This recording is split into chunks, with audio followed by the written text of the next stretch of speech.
Okay, welcome back to One Piece Anime Review Part 3. This is reviewing the fourth arc of the anime, Baratie. This one has the debut of these following characters: Blackleg Sanji, Hawkeye Mihawk, Don Krieg, Redleg Zeref, the staff of the Baratie, and the Baratie itself, though it has something interesting happen toward the end of this arc. Oh yeah, it also has, believe it or not, Zoro's backstory. Mostly anyways. Though prior to the start of this thing, nothing is really known. The first episode is simply now this arc is roughly 12 episodes. But here's the thing. This arc roughly covers 27 chapters. Though apparently the first episode apparently covers a little bit of an episode from chapter 5, which was skipped over and put here. You have mostly just Luffy, well they have basically Straw Hats on the Going Merry, and Luffy brings up a heavy crate that says danger on it, and we have a cannon. Yep, a cannon. Oh yeah, and also this episode, Luffy appoints Usopp as the sniper for the crew, because he's a really good shot. Though it also introduces the character of Johnny, one of two pirate hunters who are old friends of Zoro. And speaking of Zoro, we see him sleeping most of the episode. We actually see his partial backstory. We see him when he was younger, where this looked like he was probably 10 years old. Looked like he didn't really change much when he got older. Yeah, so hair color. He comes to this dojo. He challenges for control of this dojo, and he's like, if I win, I get a dojo. If I lose, I become a student here. Okay. And he faces a woman named Kuna. By the way, this woman's face was used for a different character later on, who appears in episode number 48 of the series. And this woman, I can tell by her voice, she's voiced by Monica Rial. Yes, Monica Rial voices this woman. And okay, we challenge a match and he loses, becomes a student. And apparently over the course of, I'd say, about a year per se, he challenges her to 2,000 fights. And he always loses every time. And then with the 2001st fight, he brings out real swords. And she's like, interesting. And they fight, and they lose. Now, the first 2,000 times they fought in front of the other students. This one, they actually fought in the middle of the field at night, later on the same day. And we also see Zoro, where he trains, is that he puts like a weight in his mouth. Yeah, there's a reason for this, because he's a master of three-sword style. That's how he fights. And then, thanks to the course of, Kuna's training, she, after he challenged one last fight, let's just vow to become the world's greatest swordsman. Oh yeah, and because she's a woman, she can inherit the school. Which sounds very sexist. Yes. The comment her father made that just because she's a woman, she can inherit the school. Which, in my opinion, is complete. Like I said, it's sexist. But my guess is this is just from an American perspective. In Japan, this is probably nothing unusual, where sometimes women, probably even back then, couldn't actually inherit a business like this, like an actual dojo. It probably was, let's say, against their culture for this to happen. But from an American perspective, this just sounds sexist. Oh yeah, and also when she's talking about her chest, about it getting bigger, Zoro actually blushes, implying he might have a thing for her. But in case you're wondering, it goes absolutely nowhere, because within a couple days after they speak, she dies off screen. How? She trained too hard. Somehow that caused her. She really slipped. Yeah, the circumstances involving this woman's death is completely bizarre. It's never shown on screen of how the heck she freaking died. It's like, oh, she's dead. And of course, Zoro also trains in school. And then we have an 8-year time skip where he's pretty much exactly where he is right now, wearing the outfit he wore when he first showed up in the series. So this means that would look like the end of the flashback takes place probably about 3 to 4 months before he met Luffy. And he goes to become a pirate hunter. And he search for somebody. I'll get to who. And of course, that's when Johnny shows up because of the island they targeted. Johnny's friend was there too, and well, they go, and apparently the reason why the guy is like suffocating and fainting was because of lack of nutrients. Okay, fine. So thanks to a bunch of limes, of course I'm doing. He's healed briefly, and then he gets sick again. And figure, okay, we need good nutrients. We need a chef. And Johnny's like, I know a place. Let's go to the Baratie.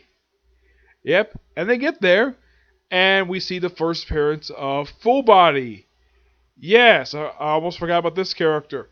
This character is roughly a minor character in the series. I think he showed up maybe once or twice after this, and that's it for this character. He's a lieutenant to start off with, and he keeps getting demoted because he's an idiot. He's called Full Body because he's got middle knuckles. Yeah, that's the reason why. And the reason apparently he's lieutenant. Which I'm thinking, okay, you have a ship. Last time I checked, lieutenants cannot command big, huge vessels. He would have to be, I don't know, like a commander, or have the rank of frickin' captain. Or I don't know, an admiral, but a lieutenant? Seriously? I mean, if this is, let's say, the Marines, which that's kind of the strange thing with the Navy and Marines. It's kind of like the Navy and the Marines are kind of the same thing, which is really not true at all. I'm sure probably even Japan, they can tell the difference between Marines and, well, now, he apparently doesn't like, oh, look, it's a pirate ship. They're an eyesore. Destroy them. He's like, and the crew's like, yep. And they fire a cannonball at them, and Luffy just deflects, and of course, he accidentally hits the restaurant. And this is where we meet Zeref. Later to reveal me, Red Leg Zeref. Yeah, a guy who actually fought with... He apparently was a pirate chef captain. Yeah, he also cooked for his crew. And he apparently was called Red Leg Zeref because of his leg turning red every time he beat up a bunch of people with his freaking legs. Yep, that's why he's called that. And Luffy apologized to it. And by the way, Luffy is always called by the Baratie crew as Chore Boy. He is never referred to by his actual name. Only his crew call him by his actual name. I'm sure Luffy probably introduced himself, but why in the world would they keep calling him Chore Boy? But this happens in episode 20. And then, like, episode 21, like, oh, we have it. Oh, yeah, and also Sanji beats up Full Body for disrespecting a soup. And then, of course, this guy named Geen breaks out. And this guy shows up at the restaurant. He says he has a gun. He points at Petty. That's really the guy's name. He's one of the chefs. He's a loudmouth chef at the restaurant. He throws him out after he doesn't have money to pay. So Sanji just goes to the kitchen, and Zeref sees this, and he has no problem with this at all. He just gives him free food out of the kindness of his heart. And of course, well, Zoro himself basically, well, Luffy sees him very strong. Hey, why aren't you joining my crew? And Zeref, who basically hears this, he has no problem with Sanji joining a pirate crew at all. Nope, of course, then we have Nami, Usopp, and Zoro sitting in the restaurant eating some free food. And of course, Sanji employing his usual charm on Nami, giving her a flower and being so nice to her. It's like, yeah, I give you free food, but you two have to pay. Yep. Because the thing is, Sanji is instantly falling for Nami, and this becomes a recurring trope in the series when it comes to Sanji and Nami's relationship. I mean, Nami knows in the series that Sanji has a thing for her, and she will manipulate him, and he won't freaking care. He'll do anything for freaking Nami. Yeah, it's a usual thing for him. Oh yeah, he has to do chores like a whole year, despite the fact he waited 10 years to become a pirate. And of course the whole thing with Geen, and of course then he leaves, and we see at the end of the episode we see Don Krieg. Yeah, I guess anybody who's watched the series for a long time probably forget this guy actually existed. Yeah, he's a guy who wears body armor on his arms, on basically his wrist and his torso. Yep. Why? Oh yeah, he claims he's the strongest man in East Blue. He apparently is the ruler of the East Blue. And Luffy, being a pirate, probably because he's not been around very long, had probably never heard of Don Krieg. Yep. And he says, "Oh yeah, we like some food," and he said, "This time we have money to pay." And then Sanji just politely gives Krieg. Actually, it's not. Yeah, he gives him the food, and then Krieg just basically well. And then of course he needs 100. He needs meals for 100 people. He needs 100 meals, and then Zeref. He keeps calling for him. Apparently, Zeref comes with this big bag of food, and says, "Here you go." And then he instantly recognizes Zeref on sight. He says, "You're Red Leg Zeref, and you can't fight anymore because you lost your leg." Like, nice restaurant. I think I'll take it. Yeah, and he comes in a big, humongous galleon. Oh my gosh. For a pirate ship in the series, there won't be a ship this big used by a pirate that I can think of. Not until Big Mom shows up in the series. She has a ship this same size. But if you look at other pirates in the series who pop up over the course of the entire series, none of them have ships this big. It's huge. It's the size of a freaking skyscraper, this damn thing. Like, where the heck did he get this thing is never really explained in the series. And the thing is, aside from the fact that we have, okay, he's apparently the strongest man in East Blue. He's the ruler of East Blue. He apparently just came back from the Grand Line after being there for a week. And he says the reason why? Because a man with cold, dead eyes sliced up their ships. And Zeref's like, based upon what you just said, that sounds like Hawkeye Mihawk. And Zoro instantly recognizes the name. He's like, that's the man I'm looking for. And after basically, of course, Krieg gives basically the food back to his men.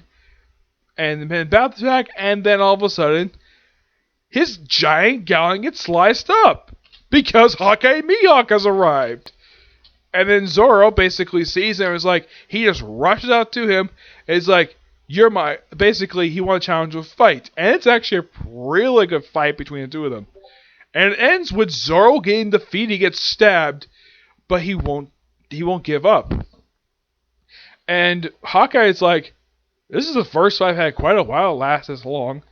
And then of course he brings out his big cross sword he carries on his back. By the way, he first fights him with a little pocket knife that's basically the cross around his neck.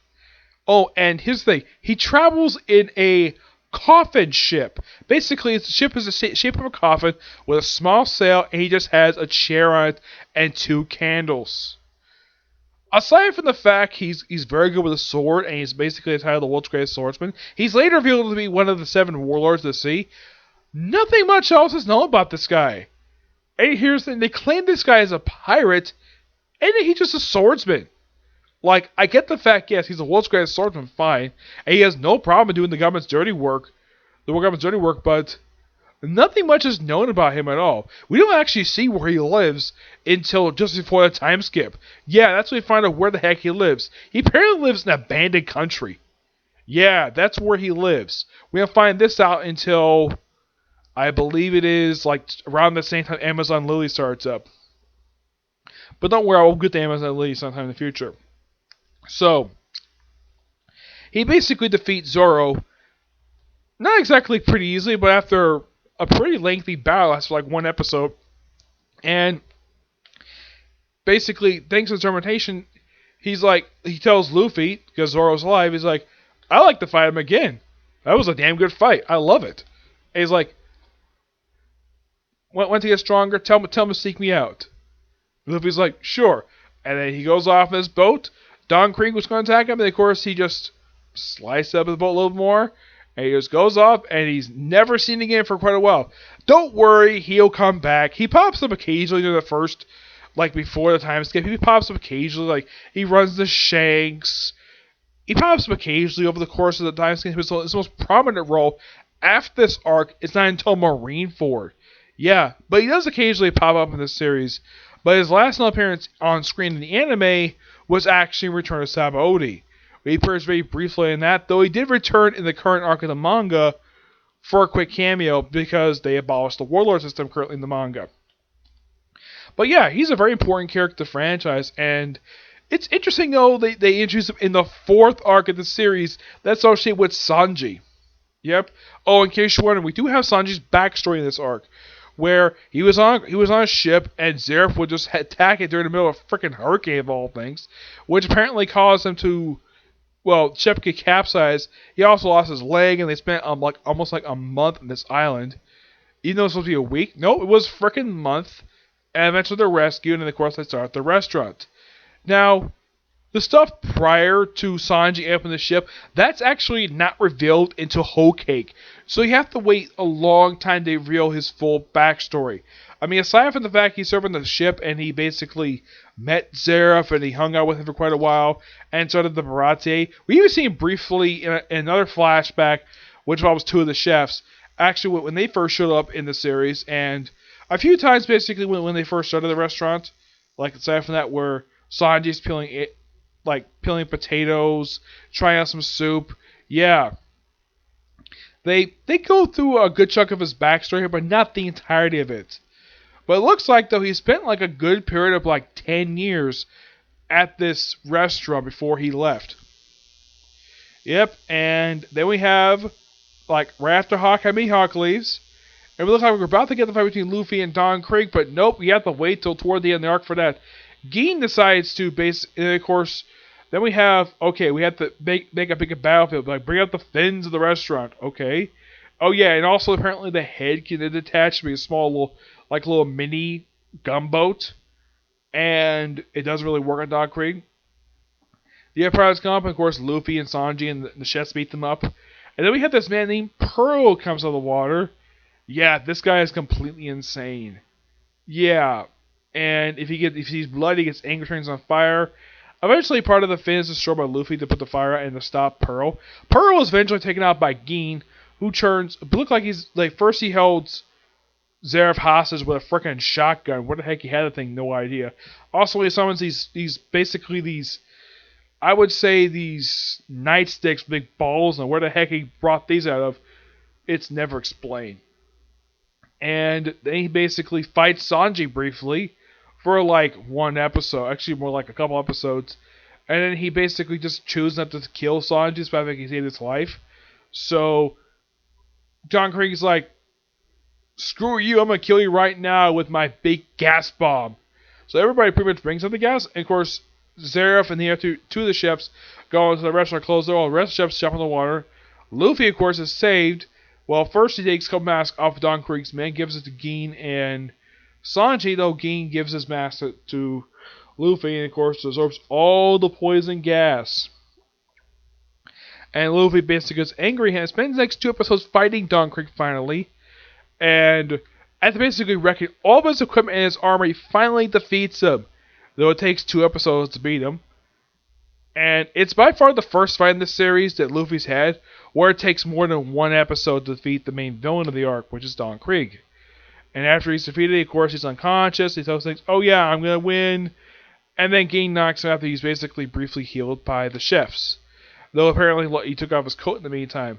And then Sanji basically tells the chefs, give him the grocery ship. He's like, oh man, really? Give it to them. It's like, okay, fine. And then they hilariously have the entire remaining crew just pile on this tiny ship. And they're like, okay, let's go back to the Grand Line. And of course, well, Gin apparently dies because here's the thing. Don Krieg and his men are never seen in the series ever again. There's a brief mention of them on the wanted poster via meeting, but that's it. That's the last day of Don Krieg because he only appears physically in this one story arc. A lot of our time he appears is basically in stock footage, and he also briefly appears in the episode of East Blue OVA, which is a brief readaptation of this arc. It's just a abbreviated version of this entire first season of the show. Yep. After some convincing and, of course, lying to him thanks to basically insulting his pride over his cooking, he eventually is allowed to leave and go off with Luffy. But meanwhile, though, before I continue here, Nami does something really silly. It's revealed one of the episodes that Nami threw the 2 pirate hunters in the water just exactly prior to Hawkeye Mihawk slicing up Don Krieg's ship. So she takes the Going Merry and the treasure on board and sails off. Where she sails off to? Well, then, of course, she stops wearing the shirt she's wearing when she first showed up in the series. This happens in episode 29. It's like, and then next episode, she starts wearing basically a tank top, which is the type of shirt she would wear for pretty much the rest of the franchise. Yeah, she never wears outfit with sleeves anymore after this. Nope, it's always tank tops. And the reason why she hid it, because she has a tattoo in her arm. No, it's not the tattoo that she sports currently. It's her first tattoo. A tattoo she hated. And of course, well, the last episode ends with seeing her riding off to this island with this giant building and the symbol for the Arlon Pirates. Yep. Next is the Arlon Park. We don't see Arlon per se. We do see his park and the gate to it. Yeah. And that's pretty much it for the Baratie. I thought it was Bastille, but it's Baratie. Yeah, I kept calling it Bastille for quite some time. For about a few years, I kept calling it that because I kept mispronouncing it. So it's a Baratie arc. Yep. This arc is really good. And it's good we kind of introduced Sanji, but here's the thing. We don't really delve even deeper into his backstory until Whole Cake. Yep. That's when we finally reveal his actual last name in the series. Yep. Oh yeah, when Sanji sails off with Luffy, he goes off in his ship. Which does briefly show up in next arc, where I'll reveal that fate of the ship when I talk about the Arlon Park arc, which is 14 episodes, which is 2 episodes longer than this one. Yep. Now, the thing with this arc is, it seems like when you watch it, it seems like everything goes by pretty quickly, like an episode 2. That's how things were when we watched the series. That's things were at the start. Now, like nowadays, where arcs are stretched out for like 30, 40 episodes. Sometimes basically no rhyme or reason at all. I mean, take a look, let's say Whole Cake, for example. That was stretched out to almost 100 episodes. Even the arc itself was only 78 chapters. The only reason why that was because they kept splitting up the chapters in half and adding a bunch of material in there that probably the Oda didn't have time to do.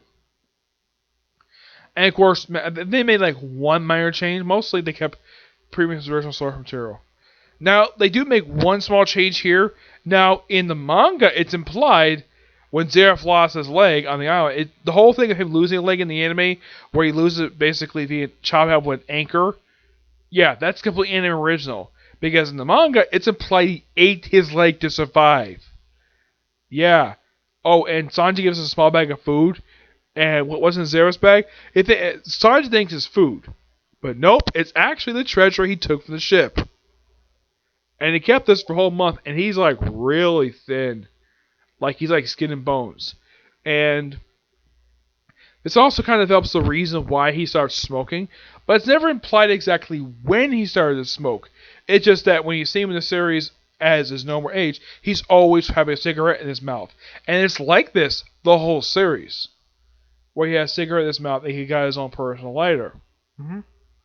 Yeah, though the reason why he smokes because he did have a brief period of time when he nearly starved.